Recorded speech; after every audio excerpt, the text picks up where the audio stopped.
আওয়ামী লীগের কার্যক্রমে নিষেধাজ্ঞা প্রত্যাহারের সুযোগ নেই জানালেন আইন উপদেষ্টা। পুরোপুরি নিষিদ্ধের সিদ্ধান্ত জনগণের, বলছে বিএনপি। কয়েকটি দলের সমন্বয়ে আসছে মধ্যম পন্থার নতুন রাজনৈতিক জোট। কর্মসূচি ও ইস্যু ভিত্তিক বার্তায় নির্ভর করবে সফলতা, বলছেন বিশ্লেষকরা। এক সপ্তাহ পর খাগড়াছড়িতে পরিস্থিতি অনেকটা শান্ত। খুলেছে দোকানপাট, নির্দিষ্ট কিছু এলাকায় এখন 144 ধারা জারি।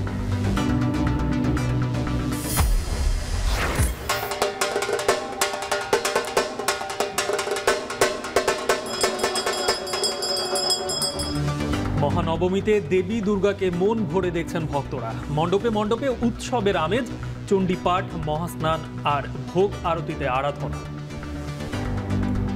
ফ্যামিলি, ফ্রেন্ডস সবার সাথে পূজাটা উদযাপন করে অনেক বেশি ভালো লাগলো। ধর্মের উপরে প্রত্যেকটা ধর্মের মানুষের রেসপেক্ট থাকা উচিত, সেই রেসপেক্টের জায়গা থেকে এখানে আসা। অনেক ভয় ভীতি ছিল সবার মধ্যেই পুজোটা কেমন যাবে, বাট ওভারঅল পুজোটা খুব ভালো গিয়েছে।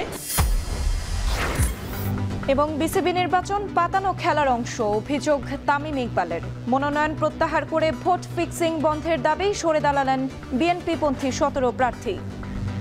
আপনারা বলেন বড় গলায় যে বাংলাদেশে ফিক্সিং বন্ধ করা লাগবে, আগে ইলেকশনের ফিক্সিং বন্ধ করেন, পরে ক্রিকেটের ফিক্সিং বন্ধ করার চিন্তাটা করি।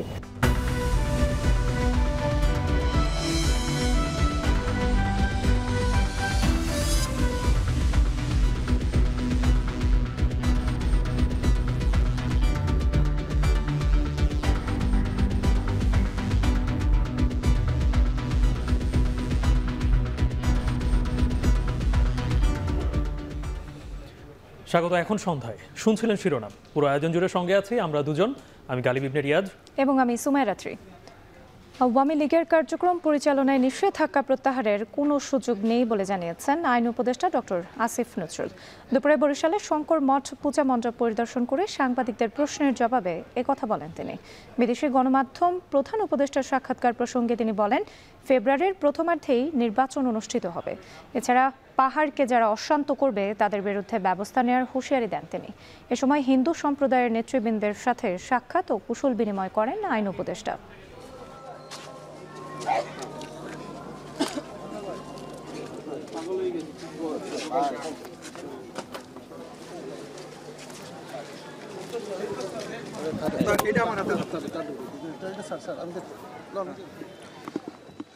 বাস্তবিক অর্থে আওয়ামী লীগের কার্যক্রম নিষিদ্ধটা উজ্জ্বল হবে এই ধরনের কোনো সম্ভাবনা আমি দেখতে পাচ্ছি না, আমি অন্তত দেখতে পাচ্ছি না।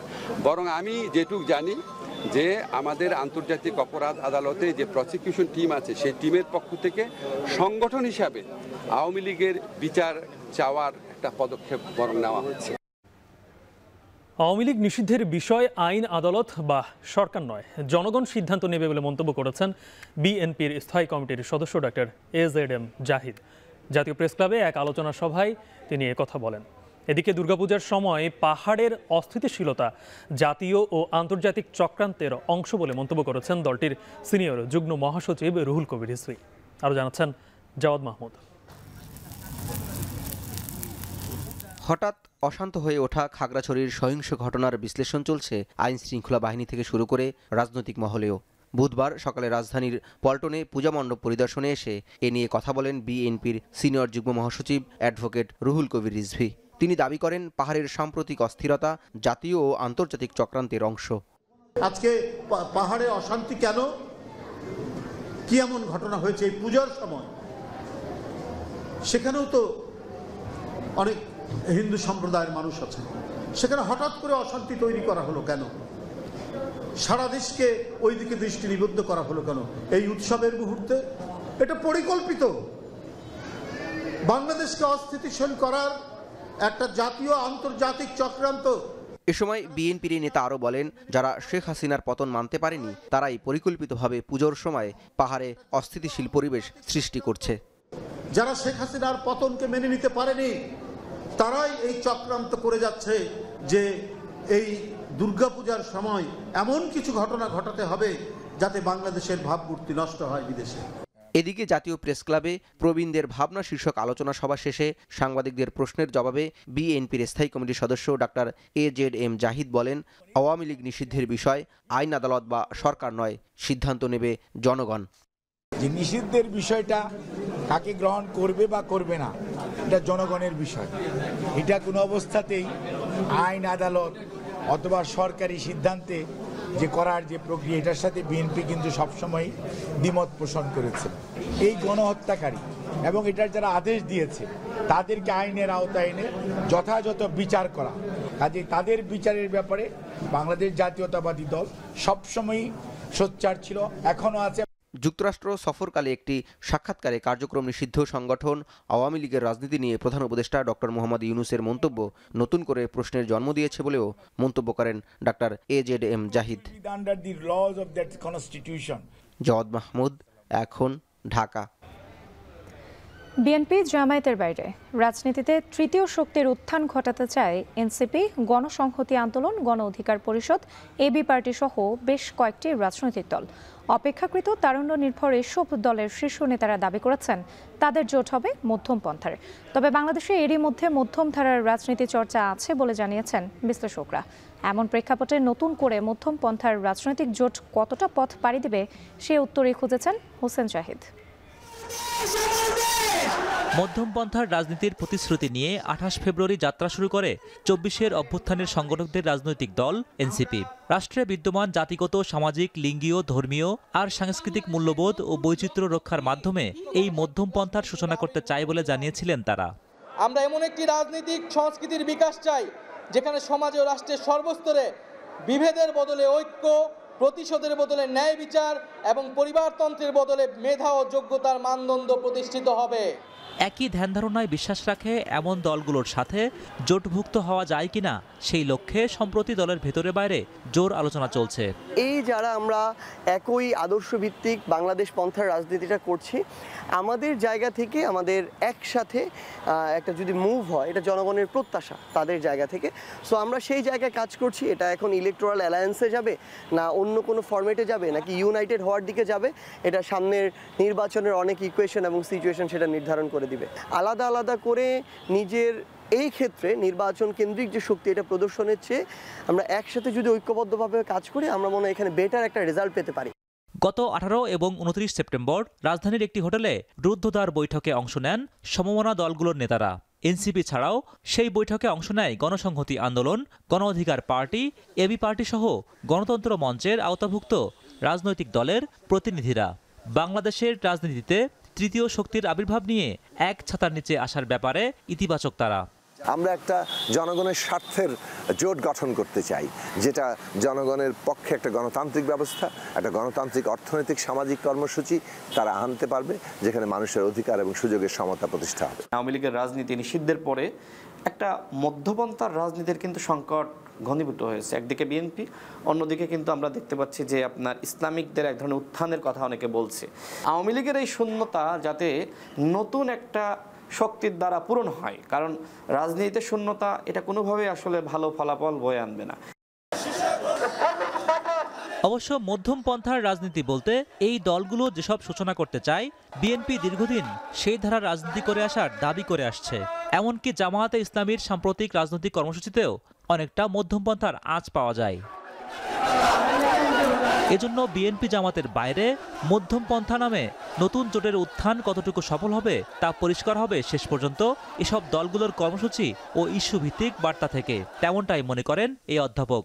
তাদের যে সাম্প্রতিক অভিজ্ঞতা, বিরাট একটা তরুণ জনগোষ্ঠীর মনোভঙ্গি বুঝতে পারার তাদের যে সক্ষমতা, সেটা আমি মনে করি যে তাদের একটা বড় শক্তি। এখন তারা আসলে আদর্শিকভাবে বা দলীয় উদ্দেশ্যের ব্যাপারে, কর্মসূচির ব্যাপারে কতটা একমত, সেটাই হয়তো একটা বড় প্রশ্ন থাকতে পারে। কিন্তু এর বাইরে উঠে তারা যদি একটা মধ্যম পন্থার রাজনীতিতে বাংলাদেশে এগিয়ে যেতে চায় এবং যে সমস্ত দলগুলো মধ্যম পন্থার রাজনীতি করতে চায়, তাদের মধ্যে তারা একটা যোগসূত্র হিসেবে কাজ করতে পারে বলে আমার মনে হয়। মধ্যম পন্থার আদর্শ দলগুলোর নেতারা কতটুকু ধারণ করছেন সেটাও জোটের ভবিষ্যৎ নির্ধারণ করবে বলেও মত দিয়েছেন তিনি। এরা যদি মধ্যমপন্থী বলে নিজেদের দাবি করেন, তাহলে বলতে হবে যে তারা চিন্তা চেতনায় তারা সবাইকে নিয়ে অন্তর্ভুক্তিমূলক, তারা ধর্ম বলেন বা অন্য ভিত্তিক যে আধুনিক কাঠামোগুলো আছে তার যে মৌল জায়গাগুলো, সেই জায়গাগুলো একটা মধ্যম পন্থা তারা অবলম্বন করেন। হোসেন জাহিদ, এখন ঢাকা। একটা বিষয়, যুগ্ম ছাত্র জনতার অবরোধ প্রত্যাহারের ঘোষণায় সকাল থেকে খাগড়াছড়িতে যান চলাচল অনেকটাই স্বাভাবিক হয়েছে। খুলেছে দোকানপাট ও ব্যবসা প্রতিষ্ঠান, জমে উঠেছে দুর্গাপূজাও। তবে এখনও সতর্ক অবস্থানে রয়েছে আইন শৃঙ্খলা বাহিনী। জেলা প্রশাসন বলছে পরিস্থিতি পুরোপুরি স্বাভাবিক না হওয়া পর্যন্ত 144 ধারা অব্যাহত থাকবে। আরও জানাচ্ছেন হুসাইন জিয়াদ। অবরোধ স্থগিতের পর যান চলাচল অনেকটাই স্বাভাবিক খাগড়াছড়িতে। খুলেছে দোকানপাট, ব্যবসা প্রতিষ্ঠান, বাজারঘাটে আসতে শুরু করেছে মানুষ। স্বস্তি এসেছে জনমনে। তবে পরিস্থিতি স্বাভাবিক না হওয়া পর্যন্ত 144 ধারা জারি রাখবে প্রশাসন। অবরোধ প্রত্যাহারের পর প্রথম দিনে চট্টগ্রাম ও ঢাকামুখী সড়কে চাপ বেড়েছে পণ্য ও যাত্রীবাহী যানবাহনের। কয়েকদিন সড়কে আটকা পড়া গাড়িগুলো গন্তব্যে পৌঁছেছে। এছাড়াও অভ্যন্তরীণ সড়কগুলোতে বেড়েছে যানবাহনের সংখ্যা। দুর্গাপূজার উৎসবে মিলিত হয়েছে পাহাড়ের সনাতন ধর্মাবলম্বীরা। পরিস্থিতি অনেকটাই ঠান্ডা, দোকানপাট সম্পূর্ণ খোলা, মানুষ যে নিরাপদে চলাফেরা করতে পারতেছে। মোটামুটি এখন তো স্বাভাবিক দিকে দেখা যাচ্ছে, গাড়ি ঘোড়া মোটামুটি চলতেছে। অবরোধ তুলে নেওয়ার কারণে এখন মোটামুটি মানুষজন বের হচ্ছে একটু। খাগড়াছড়ি সদর ও আশেপাশের এলাকায় কড়া পাহারা বসিয়েছে সেনাবাহিনী ও বিজিবি। চলছে তল্লাশি। অবরোধ প্রত্যাহার হলেও যে কোনো সময় পরিস্থিতি অবনতি হওয়ার আশঙ্কায় সতর্ক অবস্থানে আইনশৃঙ্খলা বাহিনী। সম্প্রীতি বজায় রাখতে পাহাড়ি বাঙালি সবাইকে সহনশীল থাকার পরামর্শ তাদের। আমি বলতে পারি রাঙামাটি এবং বান্দরবনে যে আগামী কয়েকদিনের মধ্যে এটা ঘটবে না, সেই সম্ভাবনা উড়িয়ে দেওয়া যায় না। আমরা এই ইপিডিএফ এবং তার অঙ্গ সংগঠন সমূহকে আহ্বান জানাই সবসময় যে পরিস্থিতি শান্ত রাখুন, এবং বাংলাদেশ সেনাবাহিনী সবসময় এই অঞ্চলকে স্থিতিশীল রাখার জন্য চেষ্টা করে যাচ্ছে। এদিকে গুইমারায় বসতঘর ও দোকানপাট পুড়িয়ে দেয়ায় ক্ষতিগ্রস্তদের সহায়তায় তালিকা করেছে প্রশাসন। সুষ্ঠু তদন্তের পাশাপাশি আলোচনার টেবিলে যুগ্ম ছাত্র জনতার দাবি মেনে নেওয়ার আশ্বাস প্রশাসনের। এখানে যারা ক্ষতিগ্রস্ত হয়েছেন তাদের পাশে দাঁড়ানোর জন্য, পুনর্বাসনের জন্য তাদের একটি বিষয় ছিল, সেটি নিয়ে আমরা আজকে কাজ শুরু করছি। আশা করছি আমরা আলোচনার টেবিলে এটি সমাধান করব এবং তারাও সুবিবেচনা পর্যন্ত সিদ্ধান্ত নেবেন। গতকাল রাতে অবরোধ প্রত্যাহারের ঘোষণা দেয় যুগ্ম ছাত্র জনতা। গত 23 সেপ্টেম্বর মারমা তরুণী ধর্ষণের ঘটনার পর থেকেই নানা কর্মসূচিতে উত্তাল হয় খাগড়াছড়ি। গুইমারায় সংঘর্ষে প্রাণ হারান 3 জন। পুড়িয়ে দেয়া হয় দোকানপাট, বসতঘর। তবে অবরোধ স্থগিত হলেও আতঙ্ক পুরোপুরি কাটেনি পাহাড়ি পাড়াগুলোতে। এ সময় পাহাড়ি বাঙালির সম্প্রীতি বাড়ানো জরুরি বলছেন স্থানীয়রা। হুসাইন জিয়াদ, এখন খাগড়াছড়ি। হিন্দু ধর্মাবলম্বীদের শারদীয় দুর্গোৎসবে দেবী দুর্গাকে 2 নয়ন জুড়ে দেখার দিন আজ। মন্দিরে মণ্ডপে দেবী দর্শন, পূজায় অংশগ্রহণ আর একে অপরের সঙ্গে শুভেচ্ছা বিনিময়ে ফুটে উঠেছে শারদীয় সৌন্দর্য। সকালে বিহিত পূজার মধ্য দিয়ে শুরু হয় মহানবমীর আনুষ্ঠানিকতা। অঞ্জলি নিবেদন, প্রসাদ বিতরণ আর আরতি দেওয়ার মধ্য দিয়ে পালিত হচ্ছে দুর্গোৎসবের দিনটি। নবমী তিথি নিয়ে দেখুন তানজিলা খান মিমের প্রতিবেদন।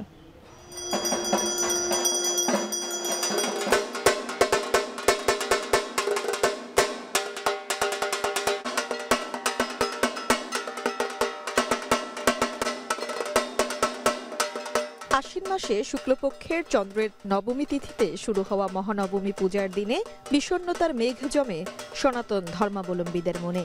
কারণ আর একদিন পরেই বিদায় নেবেন গৌরী। তাই এদিনই বলা হয়ে থাকে দুর্গোৎসবের অন্তিম দিন।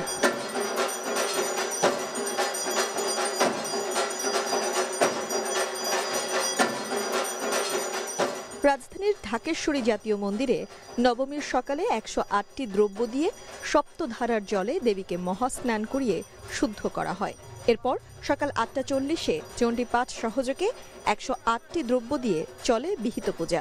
এ সময় যজ্ঞের মাধ্যমে দেয়া হয় আহুতি। পূজা শেষে ভক্তদের কীর্তন বন্দনা, পুষ্পাঞ্জলি এবং প্রসাদ বিতরণ করা হয়। মায়ের কাছে প্রার্থনা হচ্ছে আজকের দিনটা যেন আবহাওয়াটা প্রথমত সব ঠিক থাকে, যেন যার যা যা প্ল্যান প্রোগ্রাম আছে আজকের দিন সেই সব কিছু সে করতে পারে। সন্ধ্যা আরতি দেখবো, যেহেতু আসলে শেষ আরতি এবারে দুর্গাপূজার। এই সময়টা একটা আমাদের পূজার আমেজ থাকে, ঢাকা শহর সেজে ওঠে, তারপরে মেঘে যে শরৎকাল থাকে, এটা একটা অন্যরকম একটা অনুভূতি। এবছর দুর্গাপুজো অ্যাকচুয়ালি খুবই স্পেশাল। আমার মেয়ের হচ্ছে 19 মাস, সো হচ্ছে এটা ওর সেকেন্ড। তো এবার একটু বুঝতে শিখছে, সো এবার একটু বেশি স্পেশাল। দেশের জন্য ভালো পরিস্থিতি যেরকম ভাবে চলছে, আরো যেন ভালো পরিস্থিতিতে যায় দেশ। মা চলে যাবেন কালকে, ওইটা একটু অশান্তি, একটু মনের ভিতরে একটা অস্থিরতা।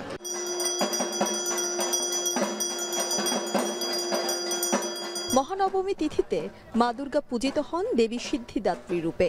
সনাতন ধর্মাবলম্বীদের বিশ্বাস, দেবী এই রূপে ভক্তদের পার্থিব আকাঙ্ক্ষা পূরণ এবং অজ্ঞানতা দূর করে জ্ঞান দান করেন। আধ্যাত্মিক, আদিদৈবিক, আদিভৌতিক এই ত্রিবিধ অবস্থানে আমাদের মধ্যে শত রজতম এই সব থেকে আমরা যেন সিদ্ধি লাভ করি, সাকসেস লাভ করি, পূর্ণভাবে 16 আনা পূর্ণ লাভ করি।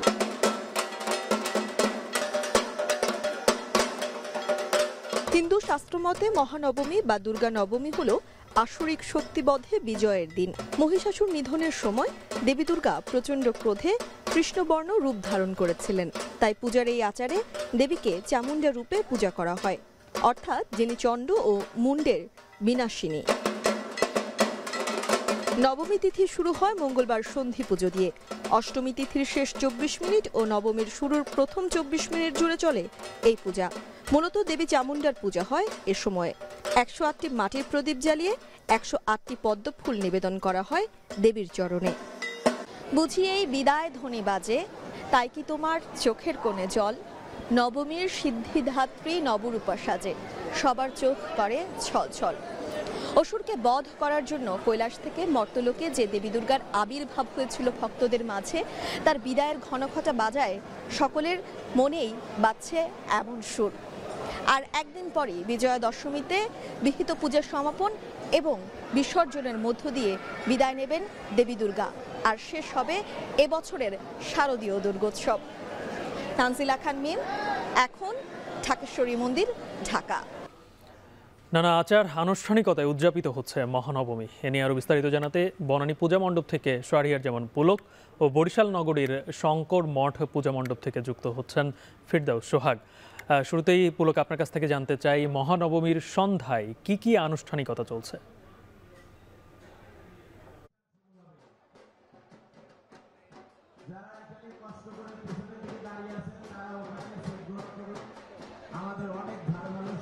আজ শারদীয় দুর্গোৎসবের নবমীকে ঘিরে আর যে সেই তিথিরীতি, সেই তিথিরীতি কিন্তু সর্বশেষ পর্যায়ে রয়েছে। আমি যদি একটু দেখাতে চাই, বর্তমানে কিন্তু আজ নবমীর সর্বশেষ যে রীতি, যে আরতি, মহা আরতি, সে মহা আরতি কিন্তু অনুষ্ঠিত হচ্ছে।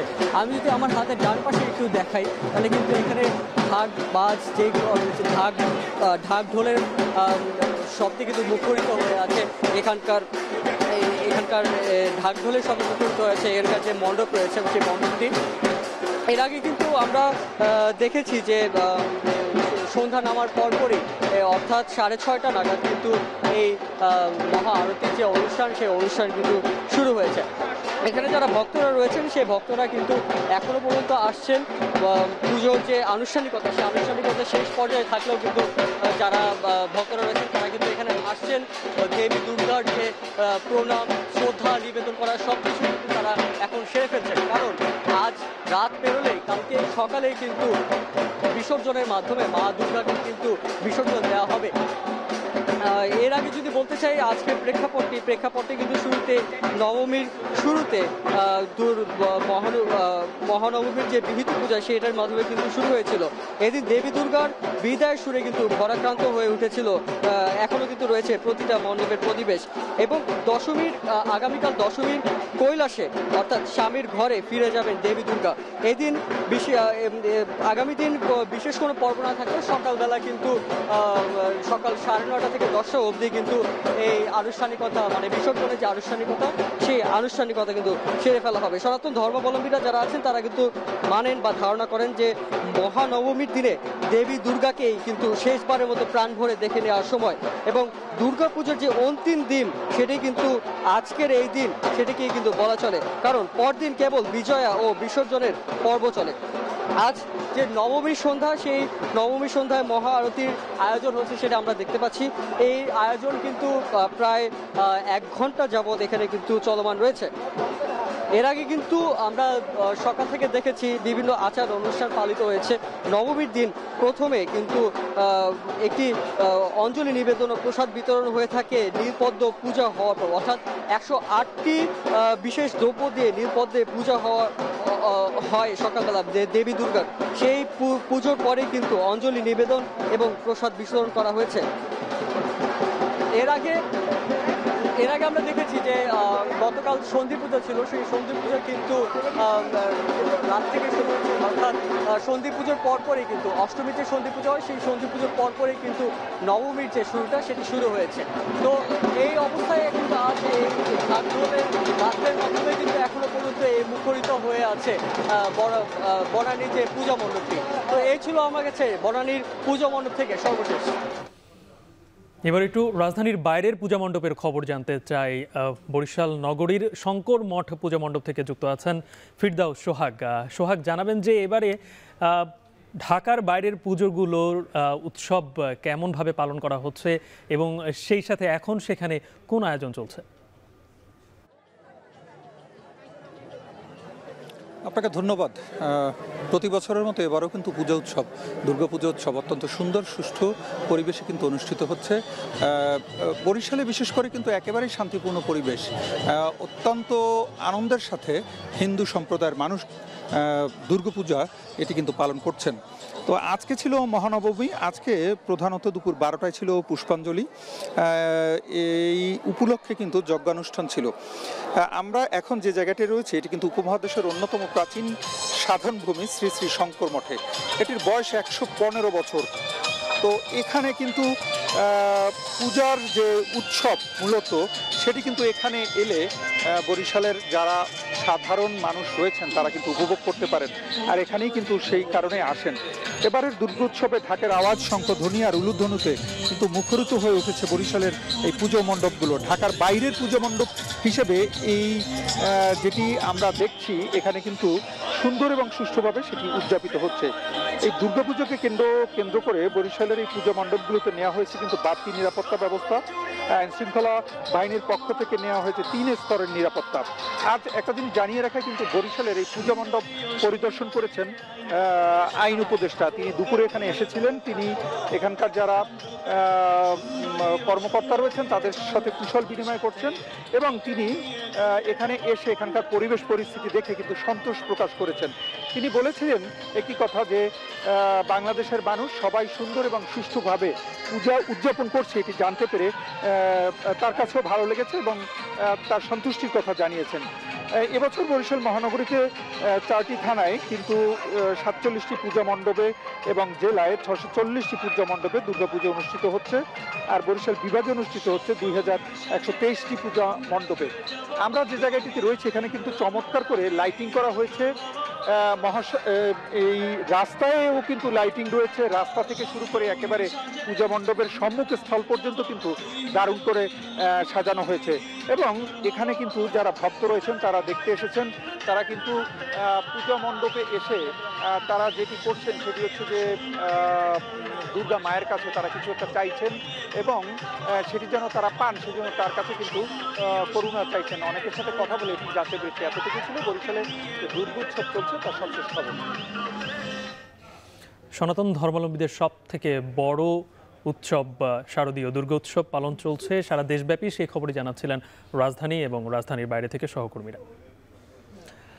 কাল শারদীয় দুর্গাপুজোর বিসর্জন ঘিরে রাজধানীতে বাড়তি পুলিশ ফোর্স ও গোয়েন্দা সংস্থার সদস্যরা মোতায়েন থাকবে বলে জানিয়েছেন ডিএমপি কমিশনার শেখ মোহাম্মদ সাজ্জাদ আলী। বুধবার বিকেলে রাজধানীর বনানী পূজা মণ্ডপের নিরাপত্তা ব্যবস্থা পরিদর্শন শেষে একথা বলেন তিনি। এখন পর্যন্ত কোনো জায়গায় কোনো অপ্রীতিকর ঘটনা ঘটেনি। কি ব্যবস্থা নিলে আপনারা উৎসবমুখর পরিবেশে এই পূজা উদযাপন করতে পারবেন সেই সকল ব্যবস্থা নেওয়ার চেষ্টা করি। এখন পর্যন্ত আমি অত্যন্ত খুশি যে কোনো রকম দুর্ঘটনা ছাড়াই এই উদযাপন চলতেছে। এবার জানাবো জাতিসংঘের সাধারণ পরিষদের খবর।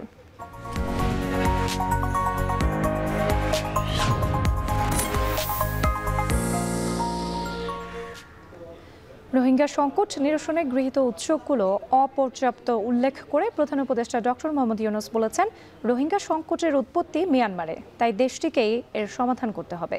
রাতে বাংলাদেশ সরকার ও জাতিসংঘের উদ্যোগে নিউ ইয়র্কে রোহিঙ্গা বিষয়ক উচ্চ পর্যায়ের আন্তর্জাতিক সম্মেলনে 7টি প্রস্তাব তুলে ধরেন তিনি। প্রধান উপদেষ্টা বলেন, রোহিঙ্গাদের রাখাইনে দ্রুত প্রত্যাবাসনের কাজ শুরু করাই একমাত্র সমাধান। সম্মেলনে রোহিঙ্গাদের জন্য যুক্তরাষ্ট্র 7 মিলিয়ন ও যুক্তরাজ্য $36 মিলিয়ন অনুদানের ঘোষণা দেয়। নিউ ইয়র্ক থেকে বাকিটা জানাচ্ছেন Mahmud Rakib. Distinguished representative of the UN, কক্সবাজারের টেকনাফের রোহিঙ্গা শরণার্থী ক্যাম্প থেকে উঠে আসা তরুণ সাইয়েদ আলা জীবনের নানা ঘাত প্রতিঘাত পেরিয়ে টেকনাফের রোহিঙ্গা ক্যাম্পের প্রথম শিক্ষার্থী হিসেবে এখন পড়ছেন নিউ ইয়র্ক বিশ্ববিদ্যালয়ে। 8 বছর আগে ভিটে মাটি হারিয়ে নিঃস্ব হয়ে মিয়ানমার থেকে টেকনাফে আশ্রয় নেয় এই তরুণ বাংলাদেশের উদ্যোগে জাতিসংঘ আয়োজিত বিশ্বমঞ্চে দাঁড়িয়ে দৃঢ় কণ্ঠে বর্ণনা করলেন আরাকান আর্মির অত্যাচারের কথা। our hearts cry to see the brutality of military you face every day. Where is justice for Rohingya? The UN must mobilize resources to empower Rohingya. Long live Arakan! সমস্যা সমাধানে বিশ্বকে বাংলাদেশের পাশে থাকার আহ্বান জানান রোহিঙ্গা তরুণ।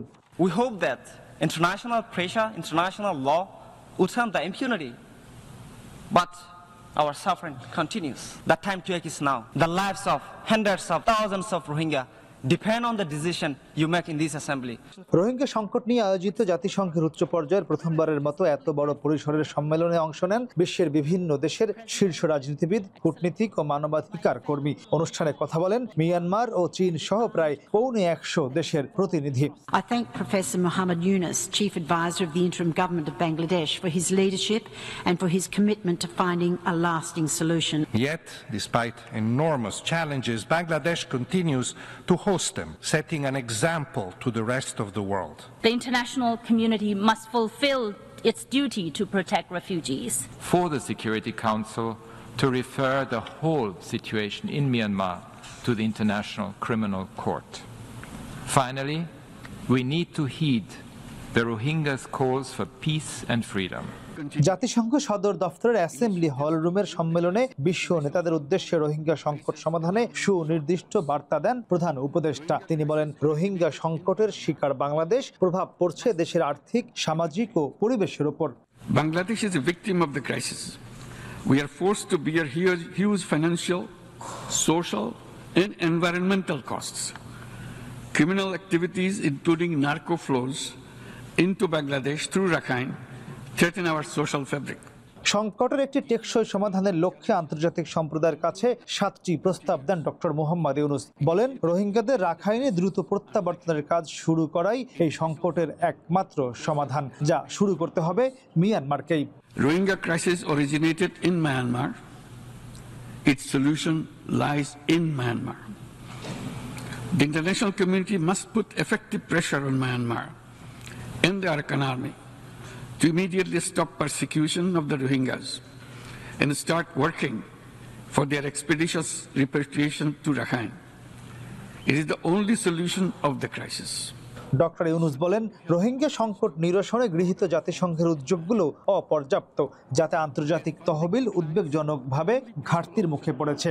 Mobilize international support to stabilize Rakhine and place international civilian presence to monitor stabilization. Mobilize donor contribution to fully fund the joint response plan. সম্মেলনে প্রধান উপদেষ্টা ছাড়াও বাংলাদেশ থেকে উপদেষ্টা পরিষদের 2 সদস্য ও এনসিপির আখতার হোসেন ও তাসনিম জারাও অংশ নেন। জাতিসংঘ আয়োজিত এই রোহিঙ্গা সম্মেলনে বিশ্ব সম্প্রদায়ের সামনে রোহিঙ্গা সংকট সমাধানে প্রধান উপদেষ্টা 7টি সুনির্দিষ্ট বার্তা প্রদান করেছেন। একই সঙ্গে তিনি বলেছেন, বাংলাদেশে যে রোহিঙ্গা সংকট সৃষ্টি হয়েছে তার সমাধানে শুধু বাংলাদেশ নয়, বরং পুরো বিশ্বকে এগিয়ে আসতে হবে। পাশাপাশি তিনি বলেছেন, রোহিঙ্গা সংকট সৃষ্টি হয়েছে মিয়ানমারের জন্য, তাই এই সংকট সমাধান করতে মিয়ানমারকে সবার আগে এগিয়ে আসতে হবে।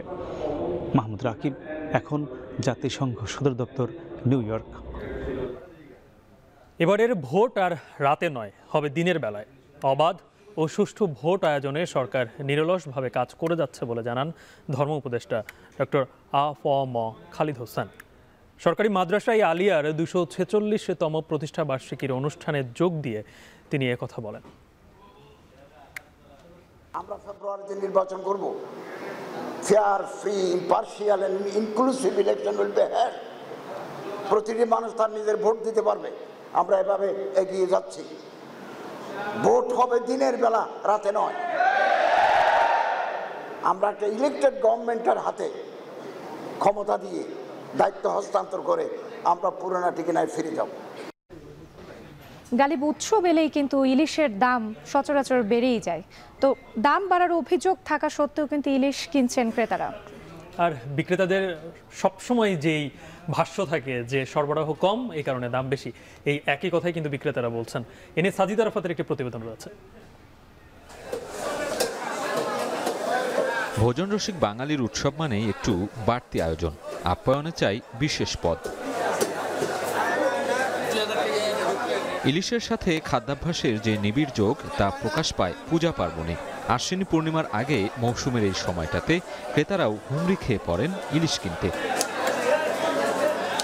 রাজধানীর বাজার ঘুরে দেখা যায় ইলিশ কেনায় আগ্রহ থাকলেও বাঁধ সেধেছে বাড়তি দাম। কিন্তু পাতে যে ইলিশ চাই, তাই বাড়তি দাম মিটিয়েই কিনতে হচ্ছে ইলিশ। এটা নর্মালি 1400-1200 টাকা থাকে, এখন তো দেখা যাচ্ছে 1700, মানে হিউজ। আমি দুই তিন পিস কিনতে আসছিলাম, এখন এক পিস কিনলাম। আমরা যারা মধ্যবিত্ত আমরা অপেক্ষা করতেছি কমবে, বাট আমাদের প্রত্যাশা হয় না, বরং আরো বাড়ে। দামটা অনেক বেশি মনে হচ্ছে। ইলিশের আমাদের একটা জাতীয় মাছ এবং সেই অনুপাতে এটা 1200-1500 টাকার মতো থাকা উচিত। যেমন রুই মাছ যদি আপনার 300 টাকা 350 টাকা কেজি হয়, ইলিশটা এমন কি একটা যে এটা 1900 টাকা হবে, এত ফার ডিফারেন্স হওয়াটা খুবই এটা একটা আশ্চর্যজনক বিষয়। গেল সপ্তাহের তুলনায় 100 থেকে 200 টাকা বেড়ে 1 কেজি ওজনের ইলিশ বিক্রি হচ্ছে 2000 থেকে 2200 টাকায়। বিক্রেতারা বলছেন মৌসুমের শেষের দিকে চাহিদা বাড়লেও সরবরাহে কিছুটা ঘাটতির কারণেই দাম বাড়তি। দেশ গ্রামের মানুষ অনেক মানুষ টানতেছে ইলিশ মাছ, এলাকে দেশের বেশিরভাগ ইলিশ মাছ বেচে ঢাকা শহর কম আসে, এলাকা একটু দাম একটু বেশি। কোথার জন্য বাড়ছে একটু, এরপরে মনে করেন ইন্ডিয়া কিছু মাল যাইতেছে, এই হিসাবে একটু দাম বেশি। এরপরে নদীতেও মাছ কম। 3 তারিখ পর্যন্ত করে ইলিশ মাছ বেচা কিনা আছে, 4 তারিখ হলো আমরা নিষিদ্ধ, বেচা কিনা সবই নিষিদ্ধ। যেগুলো আপনার গত সপ্তাহে আমরা বিক্রি করছি 1 কেজির মাছটা এই 2100 টাকা, আজকে বিক্রি করা আছে 1 কেজির মাছটা 2250 টাকা। ইলিশ ছাড়াও বড় আকারের রুই, কাতল, বোয়ালের দামও কিছুটা ঊর্ধ্বমুখী। কেজিতে 50 থেকে 100 টাকা বাড়তি দামে বিক্রি হচ্ছে নদী ও চাষের মাছ ভেদে। সাজিদ আরাফাত, এখন ঢাকা। শারদীয় দুর্গাপূজা উপলক্ষে ছুটিতে দেশের পর্যটন স্পটগুলোতে ভিড় করছেন ভ্রমণ পিপাসুরা। পর্যটকদের বরণ করছে হোটেল, মোটেল, রিসোর্টগুলো। পূজার ছুটিতে ভ্রমণ পিপাসুদের ঢল নেমেছে পর্যটন নগরী কক্সবাজারে। হোটেল, রিসোর্টে তিল ধারণের ঠাঁই নেই। যাত্রীচাপ সামলাতে ঢাকা কক্সবাজার রুটে চালু হয়েছে বিশেষ ট্রেনও। এদিকে সাগরকন্যা খ্যাত কুয়াকাটায় দর্শনার্থী ও পর্যটকদের ভিড় বেড়েছে। শতভাগ বুকিং হয়ে গেছে হোটেল, মোটেল, রিসোর্টগুলো। কুয়াকাটায় 2 শতাধিক হোটেল, মোটেল, রিসোর্টের প্রায় 100% রুম বুকিং হয়েছে। এছাড়া 2 বছর বন্ধ থাকার পর পর্যটকদের জন্য খুলে দেওয়া হচ্ছে বান্দরবনের কেওক্রাডং পর্বত, যা আজ থেকেই ভ্রমণ পিপাসুরা রুমা উপজেলার এই পর্বতের চূড়ায় উঠতে পারবেন।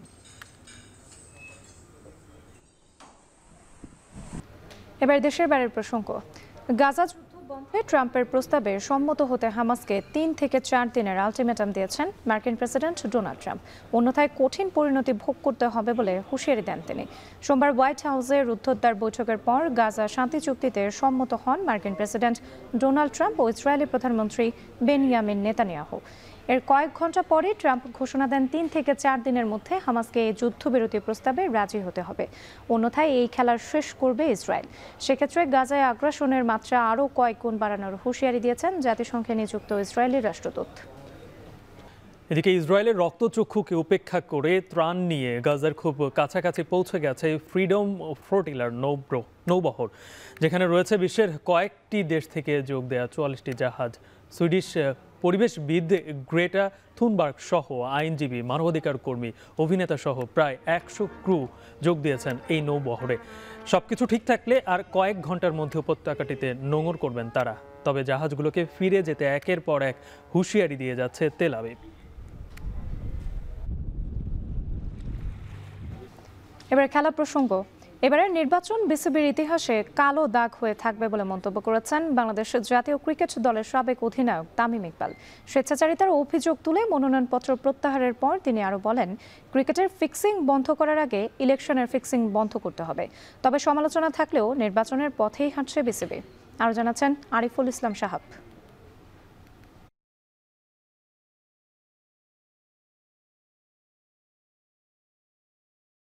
কখনো ক্রিকেটাররা, কখনো বা ক্রিকেটের নীতি নির্ধারকরা, যেখানে বিভিন্ন সময় দেখা মিলেছে নানা নাটকীয়তার।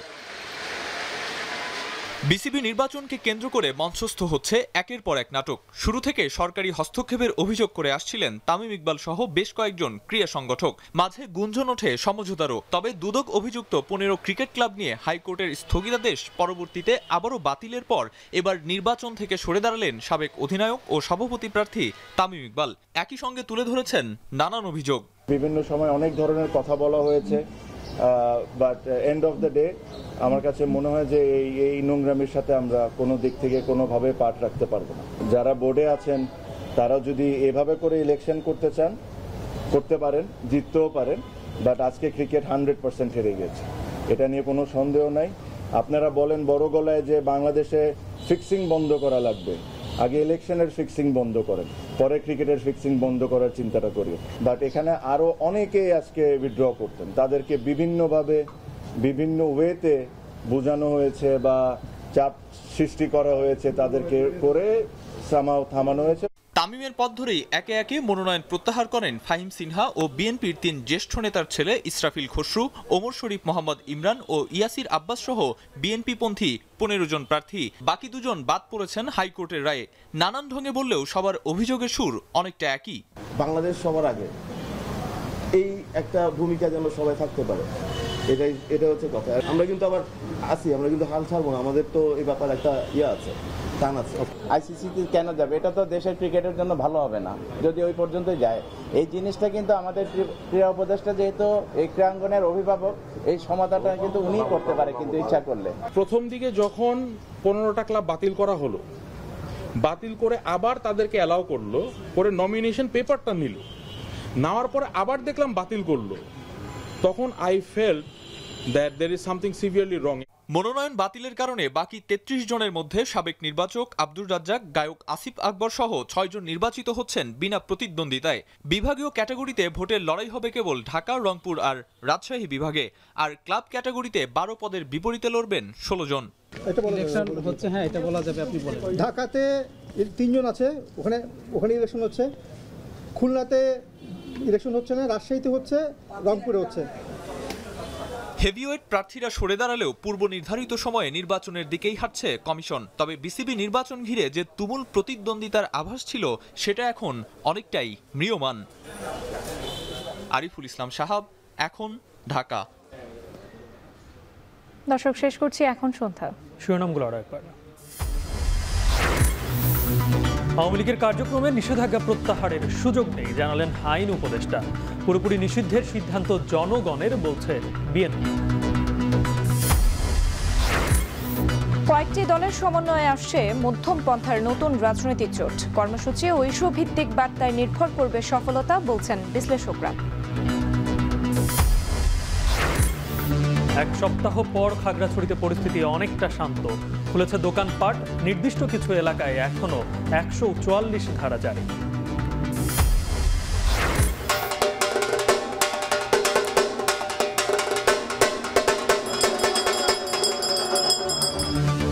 মহানবমীতে দেবী দুর্গাকে মন ভরে দেখছেন ভক্তরা। মণ্ডপে মণ্ডপে উৎসবের আমেজ, চণ্ডীপাঠ, মহাস্নান আর ভোগ আরতিতে আরাধনা। ধর্মের উপরে প্রত্যেকটা ধর্মের মানুষের রেসপেক্ট থাকা উচিত, সেই রেসপেক্টের জায়গা থেকে এখানে আসা। অনেক ভয়ভীতি ছিল সবার মধ্যেই পুজোটা কেমন যাবে, বাট ওভারঅল পুজোটা খুব ভালো গিয়েছে। এবং বিসিবি নির্বাচন পাতানো খেলার অংশ, অভিযোগ তামিম ইকবালের। মনোনয়ন প্রত্যাহার করে ভোট ফিক্সিং বন্ধের দাবি। সরে দাঁড়ালেন বিএনপি পন্থী 17 প্রার্থী। আপনারা বলেন বড় গলায় যে বাংলাদেশে ফিক্সিং বন্ধ করা লাগবে, আগে ইলেকশনের ফিক্সিং বন্ধ করেন, পরে ক্রিকেটের ফিক্সিং বন্ধ করার চিন্তাটা করি। এই ছিল এখন সন্ধ্যার আয়োজনে। এখন টেলিভিশন ওয়েবসাইটে দেখতে ভিজিট করুন www.ekon.tv। ফেসবুকে চোখ রাখুন facebook.com/tv.এখন আর ইউটিউবে লাইভ দেখতে ভিজিট করুন youtube.com/c/এখন tv।